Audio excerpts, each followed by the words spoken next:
Zeftar adjusted his blue uniform as he walked down the metal hallway of the Galactic Academy. His forearms moved with the careful grace of his species, the Centauri Collective.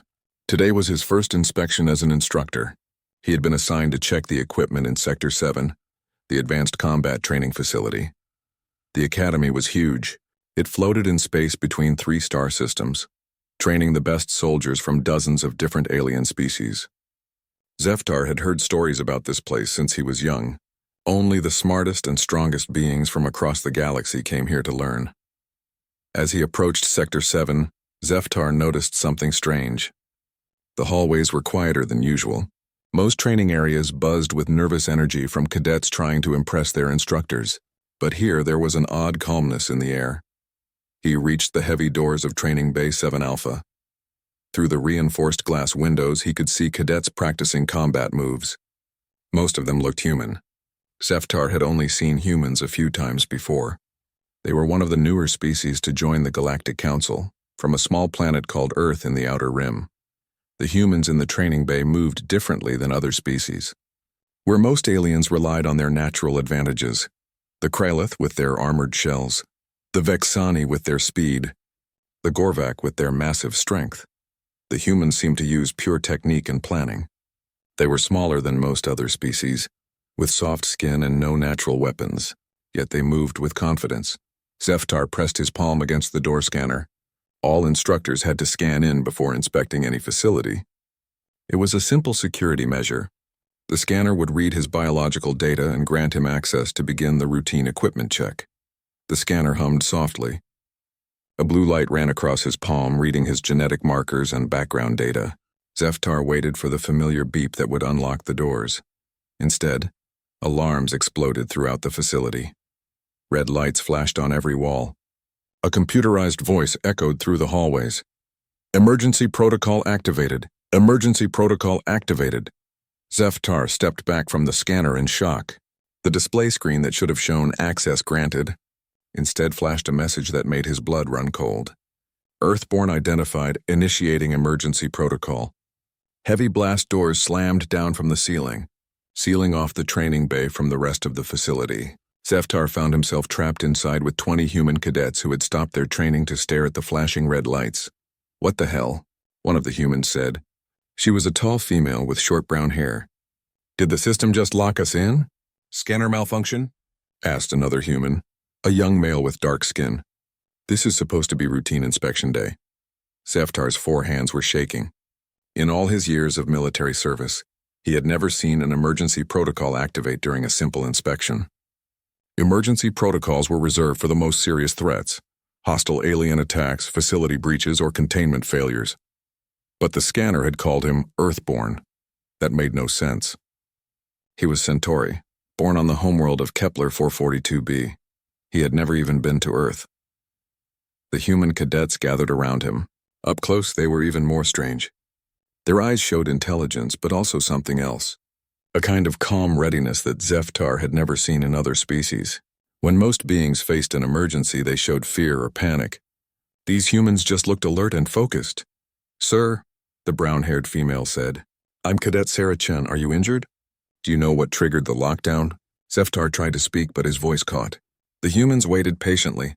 They did not crowd him or demand answers. They just stood ready to help. I do not understand," Zeftar finally managed. "I came for routine inspection. The scanner. It called me Earthborn, but I am Centauri." The humans exchanged glances. There was something in their expressions that Zeftar could not read. Not fear, but a kind of knowing look. "When did you last serve near the Sol system?" asked a human with red hair and pale skin. The scanner might be picking up trace biological markers, Zeftar thought back. 3 years ago, I was part of a patrol mission near your home system. But that was just standard border duty. Nothing unusual happened. "How long were you stationed there?" Sarah asked. 6 months, Zeftar replied. "But I never landed on Earth. I never even left my ship." Another human, older than the others, stepped forward. "Sir, with respect, you might want to try the emergency communicator. Someone in command needs to explain why the system thinks you're a security threat." Zeftar nodded and reached for the wall-mounted emergency communicator. His hands were still shaking as he pressed the activation button. "Command, this is Instructor Zeftar in Training Bay 7 Alpha. We have an emergency lockdown situation. Please respond. Static filled the speaker for several long seconds. Then a familiar voice crackled through. Commander Velthok, the Academy's security chief. Zeftar, thank the void you are safe. Do not panic. The lockdown is a precaution. Precaution for what? Zeftar asked. The scanner identified me as Earthborn. That is impossible. More static. Then Velthok's voice returned, but it sounded strained. Zeftar, I need you to listen carefully. The scanner did not make an error. According to our security protocols, any being who has spent extended time in proximity to humans or Earth-based operations is classified as potentially Earthborn. That makes no sense, Zeftar said. I am Centauri. My genetics have not changed. It is not about genetics, Velthok replied. It is about exposure. Zeftar, there are things about the human species that are classified above your current level. The lockdown will remain in effect until we can arrange proper containment procedures. The word containment hit Zeftar like a physical blow. Containment was what they used for dangerous biological hazards or hostile alien specimens. He looked at the human cadets around him. They had heard every word of the conversation, but their expressions had not changed. They still looked calm and ready. Commander, Zeftar said slowly, are you telling me that these cadets are considered dangerous? Negative, Velthok replied quickly. The cadets are under controlled training protocols. You, however, have been flagged as a potential security risk due to your previous exposure to human tactical methods. Zeftar stared at the communicator. Human tactical methods? I cannot explain more over open channels. Just remain calm and wait for extraction procedures. The communicator went silent.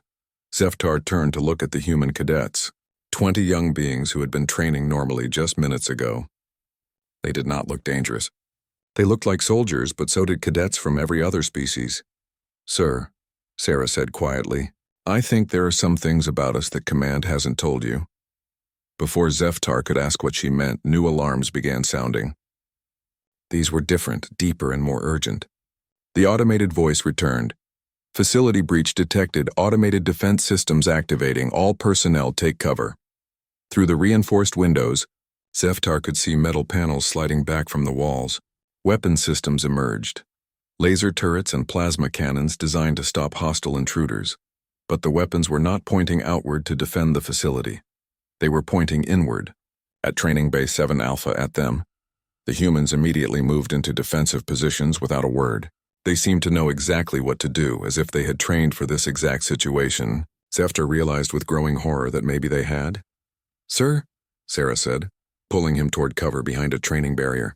I think it's time we told you why they're really afraid of us.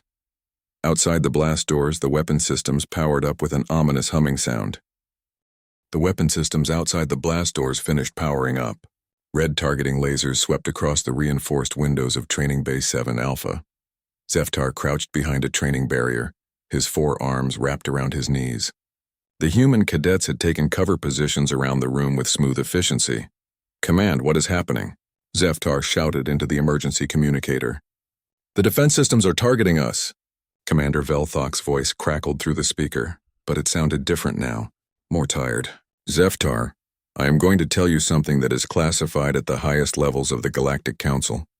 You have a right to know given your situation. Sarah Chen looked up from her position behind another barrier. Sir, he's about to learn the truth about why we're really here. The truth? Zeftar asked. Velthok's voice continued. The humans are not ordinary cadets, Zeftar. They are part of a special containment and study program. The Galactic Council has classified their entire species as restricted sentient class. I do not understand what that means, Zeftar said. It means, said the red-haired human from across the room, that your government is afraid of us. Velthok heard this and sighed through the communicator. Cadet Morrison is correct. 3 years ago, when humans first made contact with the galactic community, our scientists studied their planet and their history. What we found concerned the Council. Zeftar's mind raced. Concerned them how? Earth is what we classify as a Class 12 death world, Velthok explained. The gravity is higher than most inhabited planets. The weather is violent and unpredictable. The wildlife evolved to be extremely aggressive. Most species would die within days on the surface of Earth. But humans evolved there. Sarah added calmly. We didn't just survive on Earth, we conquered it. The concerning part, Velthok continued, is not that humans survived a death world. Other species have done that. The concerning part is how they did it. Most death world species evolve one or two extreme advantages: armor, size, speed, natural weapons. Humans evolved something different. One of the younger human cadets, a male with dark hair, spoke up. We evolved to adapt, to solve problems, to never give up. Zeftar looked around at the humans. But you are small. You have no natural armor or claws or venom. How is that frightening? Because, Velthok said, their military history shows tactical thinking that violates every established principle of galactic warfare. Humans do not fight the way other species fight. They do not follow logical combat doctrines. Sarah laughed, but it was not a happy sound. He means we cheat. Cheat? Zeftar asked. Not cheat exactly, explained the older human who had spoken earlier. We improvise. We use whatever works. Other species have preferred ways of fighting based on their biology. Humans use any method that gives us an advantage. Velthok's voice became more serious.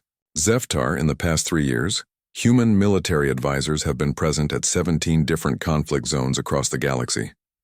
In every case, their tactical input resulted in outcomes that our best strategists said were impossible. Impossible how? Smaller forces defeating larger ones. Defensive positions being held against overwhelming odds. Enemy forces surrendering when they should have easily won. Velthok paused. Humans have a way of thinking about warfare that makes them extremely unpredictable. Zeftar thought about his 6 months stationed near the Sol system. He had been part of a routine patrol, but he remembered some strange things. Human ships that moved in patterns that made no sense according to standard space tactics. Human officers who suggested strategies that sounded crazy but somehow worked. So the Academy is studying them? Zeftar asked. The Academy is containing them, Velthok corrected. These 20 cadets are the only humans allowed to train with galactic military equipment. They are kept separate from other species to prevent contamination. Contamination? Sarah's voice was bitter. He means to prevent other species from learning to think like us. And the scanner identified you as Earthborn, Velthok continued, because 6 months of exposure to human tactical thinking has apparently changed the way your brain processes strategic information. According to our tests, you now show cognitive patterns similar to human military personnel. Zeftar stared at the communicator. That is impossible. I am still Centauri. Your genetics are Centauri, agreed Velthok. But your thought patterns now show human influence. That makes you a security risk. A security risk to what? To the established galactic order, said Morrison, the red-haired human. If other species start thinking like humans, it changes everything. Zeftar was quiet for a moment, processing this information. Commander Velthok, why are the automated defenses targeting us? We are not trying to escape. Because, Velthok said reluctantly, the defense systems are programmed to eliminate any containment breach. The scanner's identification of you as Earthborn triggered a breach protocol. Eliminate? Zeftar's voice rose in panic.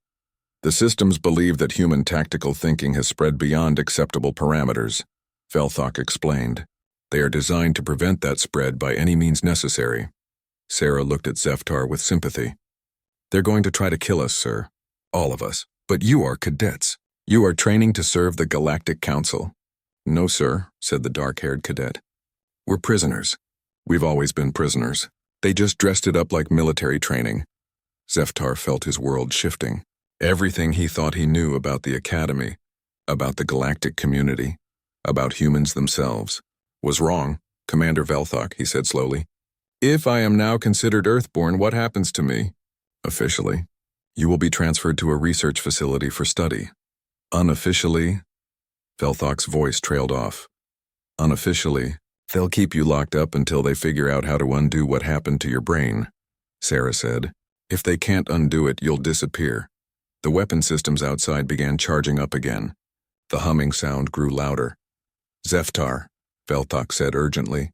The automated systems are overriding my authority. I cannot stop the defense protocol. You need to find a way to survive until I can get higher authorization. How are we supposed to survive weapons designed to stop military invasions? Zeftar asked. The humans around him exchanged looks. There was something in their expressions again. That calm readiness he had noticed before.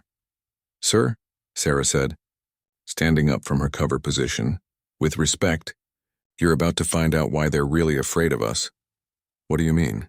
You asked how we're supposed to survive, explained Morrison. The thing is, that's what humans do. We survive things we're not supposed to survive.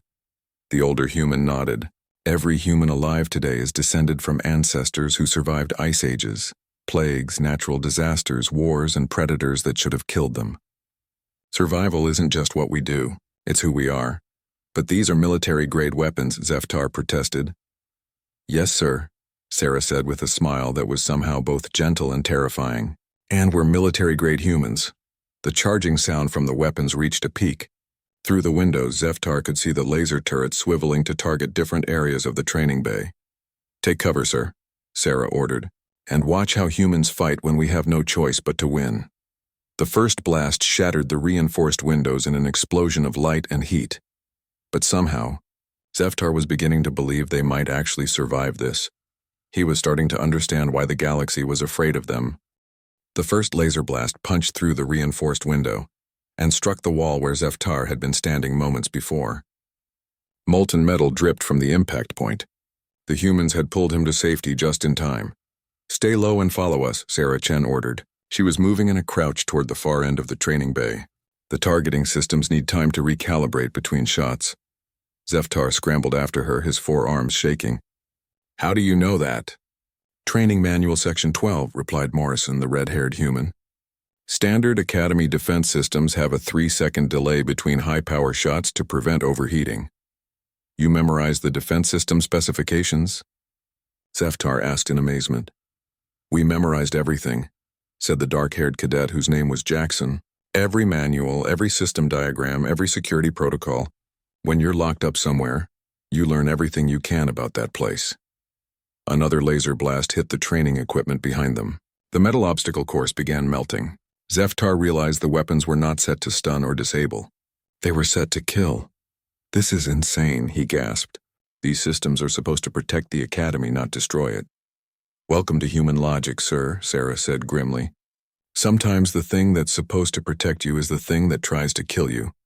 They reached the back corner of the training bay. The older human, whose name was Sergeant Rodriguez, was examining the wall panels. Jensen Morrison checked the ventilation grates. Chen, see if you can access the maintenance panel. Everyone else, inventory whatever we can use as tools or weapons. Zeftar watched in amazement as the humans immediately spread out to follow orders. There had been no discussion, no debate about who was in charge or what they should do. They just moved with perfect coordination. How do you all know what to do? He asked. We've been planning for this day for 3 years, Jackson explained while examining a piece of broken training equipment. We knew eventually something would go wrong with the containment protocols. You planned to fight the Academy's defense systems?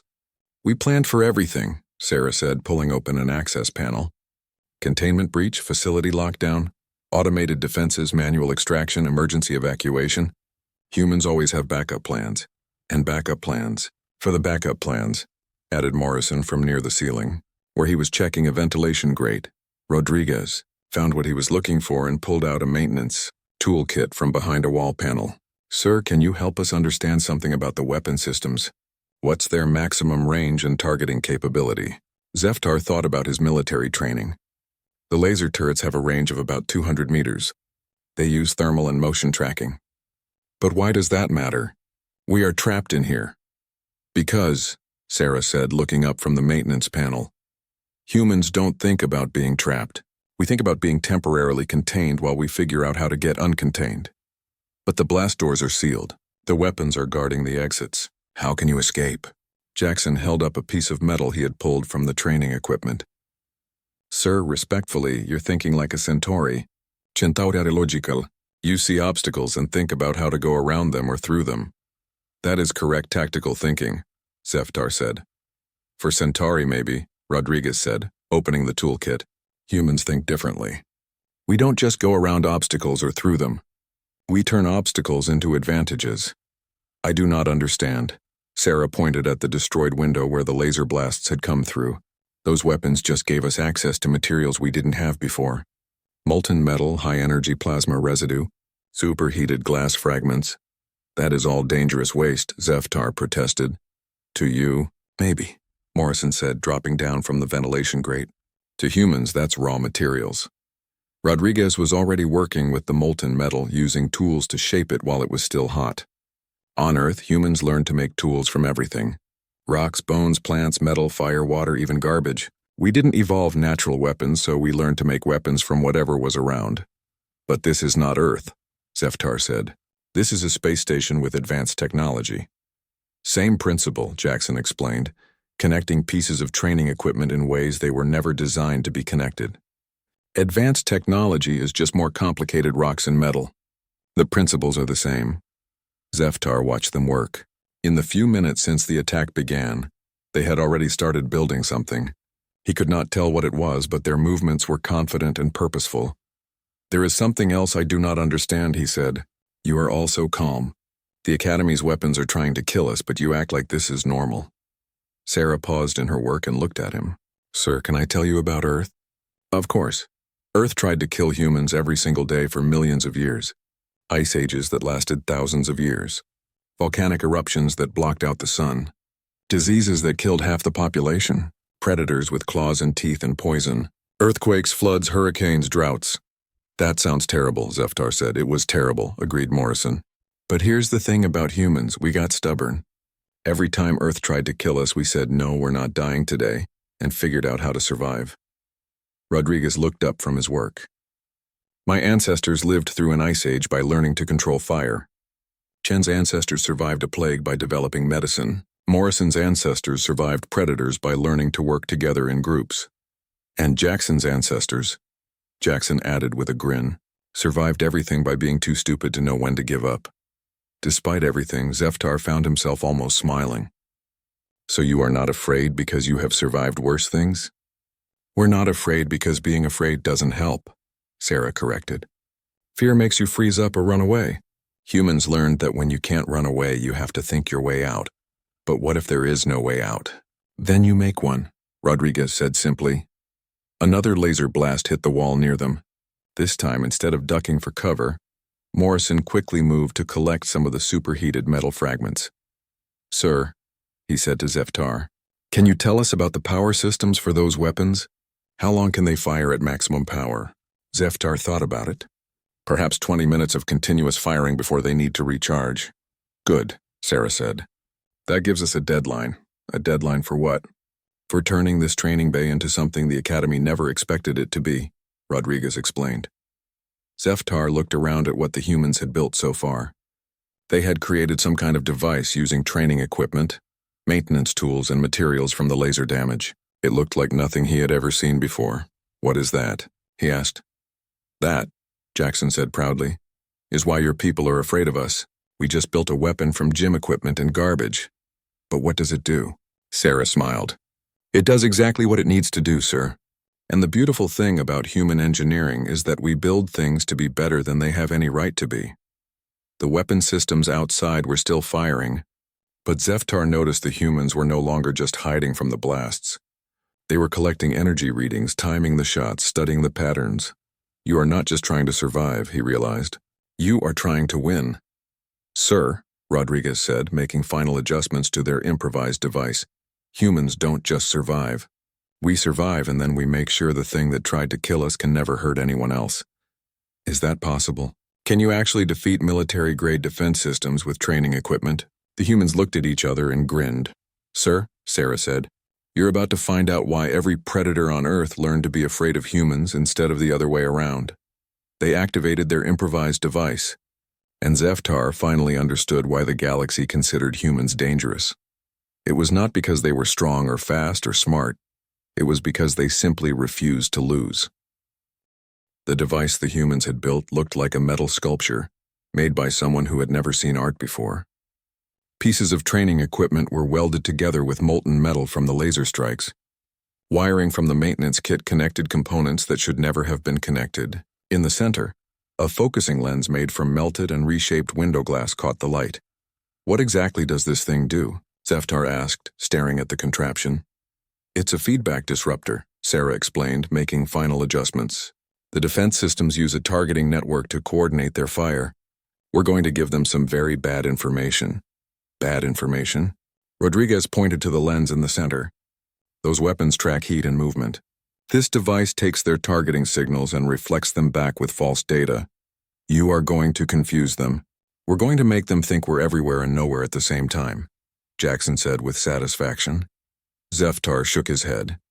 That is impossible. Those systems are designed by the best military engineers in the galaxy. Yes, sir, Morrison agreed. But they were designed to stop conventional enemies using conventional tactics. And humans? Humans are never conventional, Sarah said. She activated the device. Immediately, the pattern of laser fire from outside changed. Instead of methodical targeted shots, the weapons began firing randomly. Some shots hit empty air. Others struck the walls and ceiling. The targeting system seemed to be chasing ghosts. It is working, Zeftar said in amazement. Phase 1 is working, Rodriguez corrected. Now comes the hard part. There is more? Sir, Sarah said. Confusing the weapons is just step 1. We still need to get out of here. But the blast doors are sealed. Jackson grinned. Are they? He led Zeftar to the blast doors. Up close, Zeftar could see that the humans had been working on something else while he was watching the weapon device. They had used maintenance tools to carefully remove bolts and panels around the doorframe. Blast doors are designed to keep people out, Morrison explained. But every security system has maintenance access points. Otherwise, how would technicians repair them? You found a way around the locks? We found a way through the locks, Rodriguez said. Jackson, show him. Jackson pointed to a small panel they had removed near the floor. Behind it was a narrow maintenance tunnel that ran parallel to the blast door mechanism. The tunnel is too small for most species, Jackson explained, but humans are the right size and we're very good at crawling through tight spaces. That is because you are small, Zeftar observed. That's because we evolved in caves, Sarah corrected. Our ancestors spent thousands of years hiding in spaces that predators couldn't follow. We got good at moving through places that seem impossible. Rodriguez was already crawling into the tunnel. Sir, we'll have the door open in 5 minutes. But we need you to understand something important. What is that? Once we open this door, there's no going back, Sarah explained. Right now, the Academy thinks you're a victim of a system malfunction. If you escape with us, you become a fugitive. Zeftar considered this. And if I stay here? The automated systems will kill you as soon as they recalibrate, Morrison said bluntly. Your choice is escape with us or die with their approval. That is not much of a choice. Humans rarely get good choices, Jackson said from inside the tunnel. We just get choices and we make the best of them. There was a metallic grinding sound from the tunnel, followed by Rodriguez's voice. Door controls accessed. Opening blast doors in 30 seconds. Sir, Sarah said urgently, I need you to understand what happens next. We're going to move fast and we're going to protect you, but you have to trust us completely. Trust you to do what? Trust us to keep you alive, she said simply. The blast doors began to slowly lift. Beyond them, Zeftar could see the corridor with its weapon turrets and laser systems. The defense grid was still active, still hunting for targets. How do we get past all those weapons? He asked. We don't go past them, Morrison explained. We go through them. That makes no sense. Sir, Sarah said, you're about to see human combat doctrine in action. It's going to look crazy, but I promise you it works. Rodriguez emerged from the tunnel, covered in grease but smiling. Doors open. Weapon systems are still confused by our disruptor. We have maybe 3 minutes before they adapt. What is the plan? Zeftar asked. The plan, Jackson said, is that there is no plan. What? Human combat doctrine, Rodriguez explained. When facing overwhelming odds with unknown variables, the best strategy is adaptive improvisation. You are going to improvise your way past military weapons? Sir, Sarah said, humans have been improvising their way past things that want to kill them for our entire species' history. This is what we do. They moved toward the open blast doors. Zeftar stayed in the center of the group, surrounded by humans who moved with confidence he could not understand. They were about to face weapons designed to stop invasions, and they acted like they were going for a walk. Remember, Rodriguez called out, standard Earth tactics. Move unpredictably. Use cover creatively. Turn their advantages into our advantages. What does that mean? Zeftar asked. Watch and learn, sir, Sarah said. They stepped into the corridor. Immediately, every weapon system in sight swiveled toward them. Targeting lasers painted red dots across their position. Warning alarms blared, and then the humans did something that made no sense. They split up. Instead of staying together for protection, they scattered in different directions. Some ran toward the weapons. Others dove behind cover. Morrison actually started climbing the wall using maintenance handholds. "What are you doing?" Zeftar called out. "Making it impossible for them to target all of us at once," Sarah called back from behind a support beam. The weapon systems tried to track multiple targets moving in unpredictable patterns. Jackson was rolling along the floor. Rodriguez was moving in a zigzag pattern that seemed random, but somehow avoided every shot. Morrison had reached the ceiling and was moving through the overhead maintenance area, but they were not just running randomly. Zeftar realized they were coordinating their movements. When one human drew fire, another would move to a better position. When the weapons focused on one area, humans in other areas would advance. "Sir, this way," Sarah called. She was gesturing toward a service corridor that should have been impossible to reach, but while the weapons were trying to track Morrison on the ceiling, she had found a path through their blind spots. Zeftar ran toward her, his 4 legs carrying him faster than human legs could move, but somehow the humans were keeping pace, moving through the weapon fire like it was a dance they had practiced for years. "How do you know where to go?" he asked Sarah as they reached the service corridor. "We don't," she replied. "We just know that there's always a way through if you're willing to think differently." Rodriguez appeared from another direction, having somehow circled around behind 2 weapon turrets. "Sir, we need to keep moving. The disruptor won't fool them much longer." "Where are we going?" "To the one place in this facility where the weapons can't follow us," Jackson said, emerging from a maintenance shaft. "Where is that?" Morrison dropped down from the ceiling with a smile. "The place humans go when there's nowhere else to go." "Which is?" "Up," Sarah said simply. Zeftar looked at her in confusion, but before he could ask what she meant, she was already leading him toward what looked like another maintenance tunnel. Behind them, the weapon systems finally adapted to their disruptor and began firing with renewed accuracy. But the humans were already gone, disappeared into the infrastructure of the academy like they had never been there at all. Zeftar was beginning to understand why the galaxy was afraid of them. They did not just fight. They flowed like water, finding every crack in the defenses and turning the academy's own structure against itself. He was also beginning to understand something else. For the first time since the alarm started, he felt safe. Not because the danger was over, but because he was with beings who had spent their entire species' history turning danger into opportunity. "Sir," Sarah said as they crawled through the maintenance tunnel, "welcome to the human way of war." The maintenance tunnel led upward through the academy's infrastructure for what felt like hours. Zeftar's 4 arms ached from crawling, but the humans moved ahead of him with endless energy. They navigated the maze of passages like they had memorized every pipe and wire in the facility. "How do you know where you're going?" Zeftar asked Rodriguez, who was leading the group. 3 years of studying maintenance schedules," Rodriguez replied. "Every time a technician came to fix something, we watched and remembered." "You have been planning this escape for 3 years?" "We've been planning every possible escape for 3 years," Sarah corrected from behind him. "This is just option 7. How many options do you have?" 43, Jackson said casually. "Humans like backup plans." They reached a vertical shaft with ladder rungs built into the wall. Morrison was already climbing upward, testing each rung carefully. "Where does this lead?" Zeftar asked. "To the external communication array," Sarah explained. "It's the one place on the Academy that the internal defense systems can't target without damaging critical equipment." "And then what?" "We will still be trapped on a space station." "One problem at a time, sir," Rodriguez said with a smile. "First we get somewhere safe. Then we figure out what comes next." They climbed for 20 minutes. Zeftar's muscles burned, but he noticed the humans showed no signs of fatigue. Their endurance was remarkable.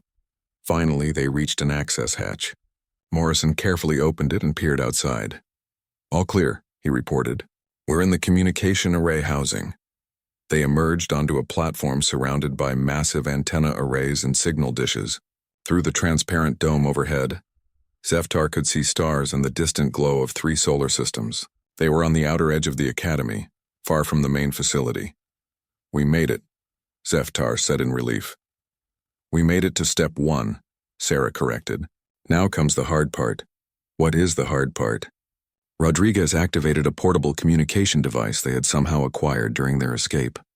Now we decide what to do with you, sir. What do you mean? Sir, Sarah said gently, you have a choice to make. You can go back to Commander Velthok and report this as a system malfunction. Tell them we overpowered you and escaped. They'll transfer you to a research facility, but you'll be alive and officially clear of wrongdoing. Or, Zeftar asked. Or you can come with us, Jackson said. Come with you where? Away from here, Morrison explained.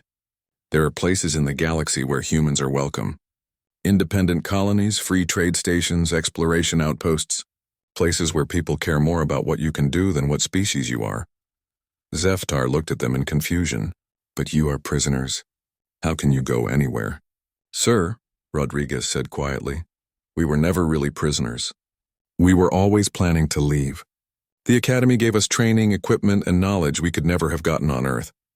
Now we're ready to use that training for ourselves. You used them.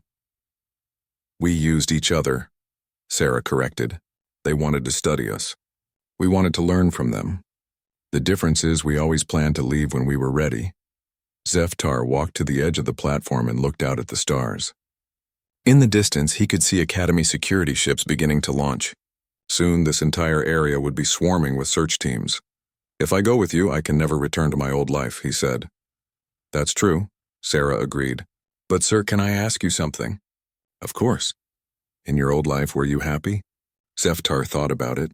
His career as a Centauri military officer had been successful but routine. Follow orders, file reports, maintain the status quo. He had never questioned the system because he had never seen an alternative. I was satisfied, he said finally. But were you happy? Morrison pressed. I do not know. I never thought about it. That's the difference between humans and most other species, Jackson explained. Other species adapt to their environment. Humans adapt their environment to themselves. I still do not understand why you would help me, Zeftar said. I am not human. Helping me gains you nothing, the humans exchanged glances. There was something in their expressions he had seen before. That calm readiness, but also something else. Something that looked like sadness. Sir, Rodriguez said, can I tell you about human history? Yes. For most of our species' history, humans were divided into different groups. Different countries, different tribes, different beliefs. We fought each other constantly. We were very good at finding reasons to hate and fear each other. That sounds familiar, Zeftar said, thinking about galactic politics. But eventually, Sarah continued, we learned something important. We learned that the things that make us different are less important than the things that make us the same. And what makes us the same? Everyone wants to be safe, Morrison said. Everyone wants to be free. Everyone wants to protect the people they care about. When humans finally learned to work together instead of against each other, Jackson added, that's when we became really dangerous. Not dangerous to each other, but dangerous to anyone who wanted to oppress or control us. Zeftar understood. You help me because you believe I deserve to be free. We help you because you helped us, Rodriguez said simply. When the alarm started, you could have ordered us to stand down. You could have demanded we surrendered to the security teams. Instead, you trusted us to protect you. And now we're returning the favor, Sarah added. The communication device Rodriguez carried crackled to life. Commander Velthok's voice came through clearly. Attention, fugitive humans and Instructor Zeftar. You are ordered to surrender immediately. The Academy is prepared to negotiate for your peaceful return. Rodriguez handed the device to Zeftar. Your choice, sir. Talk to them, or turn it off and come with us. Zeftar looked at the device, then at the humans around him. In the past few hours, they had saved his life, shown him things about combat and survival he had never imagined, and offered him a freedom he had never known he wanted. More importantly, they had treated him like a person worth saving, not because of his rank or species, but simply because he was there and needed help. Commander Velthok, Zeftar said into the device.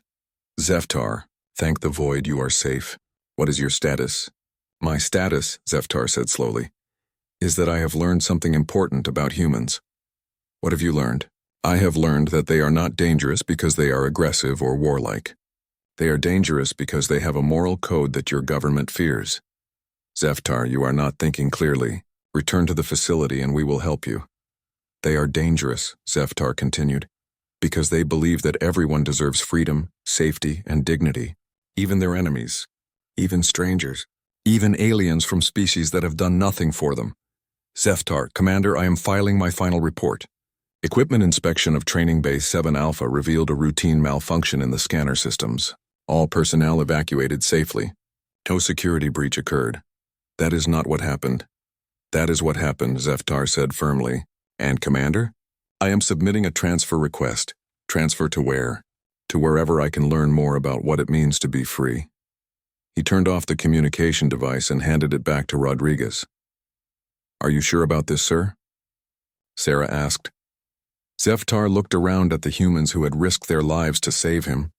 They had shown him that there was more to existence than following orders and maintaining the status quo. They had shown him what it meant to choose your own path. I am sure, he said. Morrison activated another device. This one looked like a beacon. Transport ship will be here in 10 minutes. Where will we go?